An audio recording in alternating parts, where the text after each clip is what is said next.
Hello, bachcho. Let's read out the question first. Two spherical planets P and Q have the same uniform density rho, mass mp and mq, and surface area A and 4 of A respectively. A spherical planet R also has the uniform density rho and its mass mp plus mq. The escape velocities from the planets PQ and R are Vp, Vq, and Vr respectively. Then we have to find the relation between Vp, Vq and Vr. So simple सी बात है, हमें तीन planet दे रखे, उनके respective density, area and masses दे रखे हैं, और उसकी जो स्केप वेलोसिटीज है उनके बिटवीन में हमें रिलेशन फाइंड आउट करना है. तो चलिए स्टार्ट करते हैं हम सोल्यूशन से. But before of it's let's talk about the key concept which we are going to use here for this question. So यदि मैं यहाँ पर बात करूँ कंसेप्ट की, ठीक है ना, सो हमें किसके बिटवीन में रिलेशन फाइंड करना है? escape velocity, right. So escape velocity for any planet is given by ve, this is equals to under root में 2 times of g into mass of the planet divided by the distance at which the planet is there, या फिर हम radius of planet बोलेंगे. Okay, radius of planet, और यहाँ पर g constant होता है. सो चलिए इसी फॉर्मूले से हम यहाँ पर ये सॉल्यूशन देखने वाले हैं, राइट. तो सबसे पहले तो मैं यहाँ पर क्या करता हूँ कि पी प्लैनेट के लिए लिखता हूँ, ठीक है, पी प्लैनेट के लिए. सो पी प्लैनेट के लिए जो एरिया है वो ए पी है, तो वो ए के इक्वल दे रखा है. सिमिलरली यदि मैं पी के लिए बात करूँ, सो जो मास है वो क्या दे रखा है? एम पी के इक्वल दे रखा है, ठीक है. अब वहीं पर यदि मैं क्यू प्लैनेट ले लूँ, सो क्यू प्लैनेट के टर्म में जो एरिया ऑफ क्यू प्लैनेट है वो 4a के इक्वल दे रखा है, जबकि मास ऑफ द प्लैनेट क्यू वो एम क्यू के इक्वल दे रखा है. सो यदि मैं इनके बिटवीन में एक रिलेशन फाइंड आउट करना चाहूँ, सो यदि मैं लिख दूँ area of planet P by area of planet Q, ठीक है, so this will be equals to a divided by 4 times of a हो जाएगा. So this is equals to, no area of planet P वो क्या हो रहेगा? 4 pi R P का square, ठीक है ना, 4 पाई, और यहाँ पर कैपिटल आर लेंगे, सो ये हो जाएगा 4 पाई आर पी का square divided by 4 into 4 pi R of Q का स्क्वायर. सो 4 पाई से 4 पाई कैंसिल. सो जब हम इसको सिंप्लीफाई करेंगे, सो मुझे यहाँ से R P by R Q, ठीक है, इसका एक रिलेशन मिल जाएगा. This will comes out equals to 1/2. This implies कि जो आर क्यू है वो 2 टाइम्स ऑफ आर पी है, ठीक है. इसे आप दे दीजिए इक्वेशन नंबर फर्स्ट. ना सिमिलरली अब हम क्या करेंगे? मासेस में रिलेशन को फाइंड आउट करेंगे. सो मास में रिलेशन को फाइंड करने के लिए मैं मास of the planet P by mass of the planet Q करता हूँ. सो मास क्या होता है? Density into volume. सो हो जाएगा rho into volume of any spherical surface, वो क्या होगा? 4/3 पाई आर का क्यूब.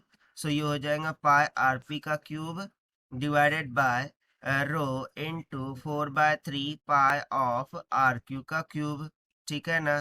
सो यहाँ से 4/3 पाई रो रो कैंसल हो गया, और M P by M P, ठीक है, ये इसका मान कितना निकल के आएगा? सो देखिए M P by M Q this will be equals to R P by R Q, कितना निकल के आया था? 1/2. सो रख देंगे 1/2 का whole cube. So this will comes out to be 1/8. That means जो एम क्यू है mass of the planet Q, ये 8 टाइम्स है किसके? Mass of the planet P के. ये हमें एक सेकंड रिलेशन यहाँ पर देखने को मिल गया.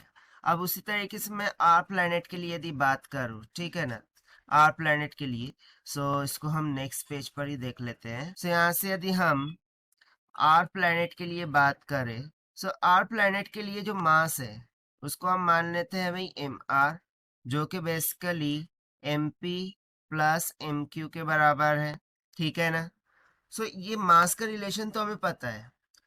सो हम यदि एम क्यू का मान रख दे, सो एम क्यू कितना आया था? 8 प्लस 1 कितना? 9 टाइम्स ऑफ एम पी आ जाएगा, ठीक है. इसे आप दे दीजिए इक्वेशन नंबर थर्ड के वे थर्ड रिलेशन मिल गया. उस तरीके से मैं रेडियस का भी फाइंड आउट कर सकता हूँ. तो देखिए एम आर, इसके लिए मैं क्या लिख सकता हूँ? डेंसिटी इंटू वॉल्यूम, यानी कि density into 4/3 pi of R R का cube this will be equals to 9 times of, और इसको हम लिख सकते हैं डेंसिटी इंटू वॉल्यूम, यानी कि रो इंटू 4/3 पाई ऑफ आरपी का क्यूब, ठीक है ना। सो 4/3 रो 4/3 रो यहाँ से क्या हो गया cancel, taking cube root on both side. So जो रेडियस ऑफ प्लैनेट आर है वो कितना टाइम्स मिल जाएगा, 9 to the power 1/3 times of the radius of planet P के। इसे हम दे देते हैं इक्वेशन नंबर 4। सो जितने भी हमने चार रिलेशन फाइंड किए, बस इसी के अकॉर्डिंग हमें एक सॉल्यूशन देखना है। सो अकॉर्डिंग टू क्वेश्चन हमें फाइंड क्या करना है कि प्लैनेट पी की escape velocity is to planet Q की escape velocity is to planet R की escape velocity. So this will be equals to, now if we see that, so escape velocity में 2g तो constant है, यानी कि simply under root of R by M by R के क्या है directly proportional है, ठीक है ना। सो मैं यहाँ पर सिंपली क्या लिखूंगा कि जो escape velocity है वो डायरेक्टली प्रोपोर्शनल है under root of the mass of the planet by radius of the planet के।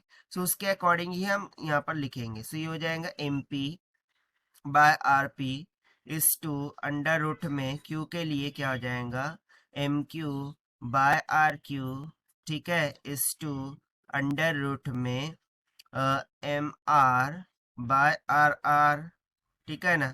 बाकी सब काम हम यहाँ पर कैंसिल आउट करेंगे, कैंसिल आउट समझेंगे, ठीक है।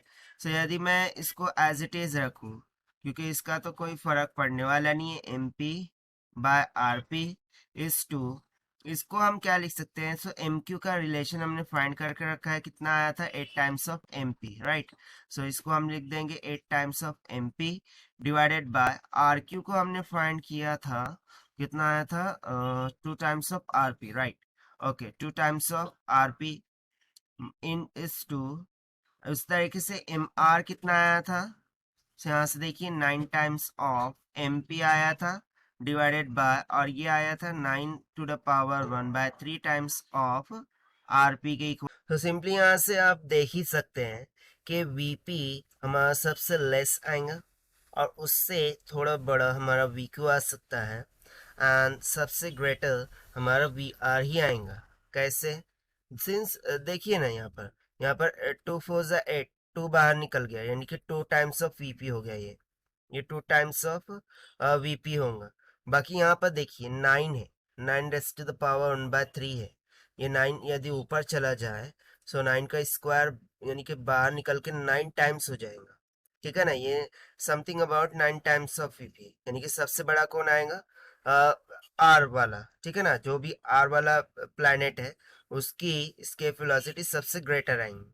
सो यहाँ से हम रिलेशन बना सकते हैं कि आर प्लैनेट की स्केप वेलोसिटी सबसे ग्रेटर होंगी, उसके बाद वीक्यू की होंगी, और सबसे लास्ट में वीपी प्लैनेट की होंगी। और ये हो गया हमारा आंसर फॉर दिस क्वेश्चन जो कि हमसे पूछा गया था ना। इसके अलावा और एक रिलेशन हम फाइंड आउट कर सकते हैं, क्योंकि देखिए यदि मैं ऑप्शन वाइज जाऊं सो यहाँ पर VP by V Q is equal to 1/2 दे रखा है, so it is also correct ना। कैसे, सो देखिए यहाँ साइड में मैं सॉल्व करके दिखा देता हूँ कि VP by V Q is equal to, VP क्या है, सो भाई अंडर रूट में M P by R P है, जबकि वी क्यू क्या है, सो ये 2 4 8, ठीक है। इसको मैं क्या कर देता हूँ 2 4 8 M P by V P. So देखिए 4 बाहर निकल के क्या हो गया 1/2 एम पी आर पी, यहाँ से दोनों ही कैंसिल हो जाएंगे, ये आर पी है, ठीक है। सो मुझे simply V P by V Q का मान कितना निकल के आ गया 1/2 के इक्वल। सो ये भी एक आंसर बन सकता है इस क्वेश्चन का। सो बेसिकली इसके ये दोनों ही आंसर क्या है हो गए, करेक्ट हो गए। So this is the required solution which we have solved by using the conceptual formula of escape velocity of the planets. Now let us check the option. So option B and option D both will become the correct answer for this question. So this is the required solution. I hope you understood well. Best of luck. Thank you.